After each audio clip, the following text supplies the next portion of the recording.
નગરપાલિકાઓ પણ એ જ રીતે જીતી હતી, એનાથી પણ વધુ સફળતા અમને મળશે એવો સંપૂર્ણ વિશ્વાસ છે.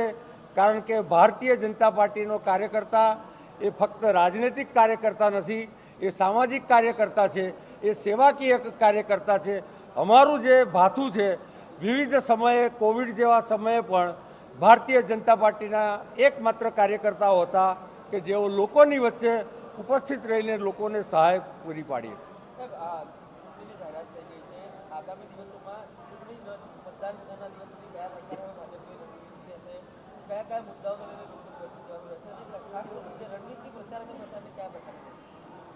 જો ચૂંટણીમાં દરેક ચૂંટણીમાં અમારી એક પ્રચાર પ્રસારની પદ્ધતિ રહેલી છે.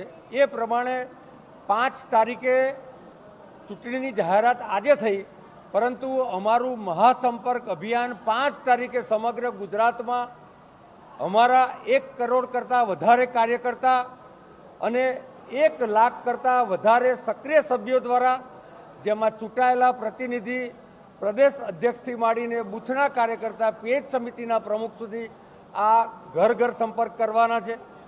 ત્યારબાદ 6 એપ્રિલે ભારતીય જનતા પાર્ટીના સ્થાપના દિનના કાર્યક્રમમાં પણ અમારો લોકસંપર્ક થવાનો છે. અને જે પ્રકારે સતત સંપર્ક અને પ્રચાર પ્રસારના સાહિત્ય સાથે અમે લોકોની વચ્ચે જવાના છે. ચૂંટણીની પ્રચાર પ્રસારની બધી જ પદ્ધતિઓ, જેમાં હોર્ડિંગ્સ હોય, સાહિત્ય હોય, લોકો સુધી પહોંચાડવું, અને અમે હંમેશા રિવર્સ આયોજન કરીએ છીએ.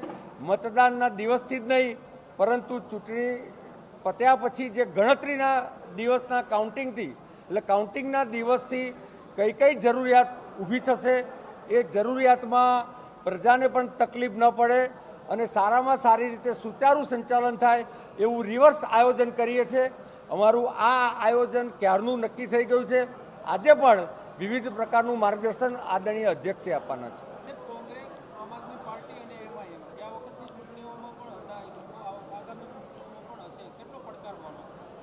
જો ભારતીય જનતા પાર્ટી માટે ચૂંટણી એ કોઈ વિશેષ વ્યવસ્થા નથી.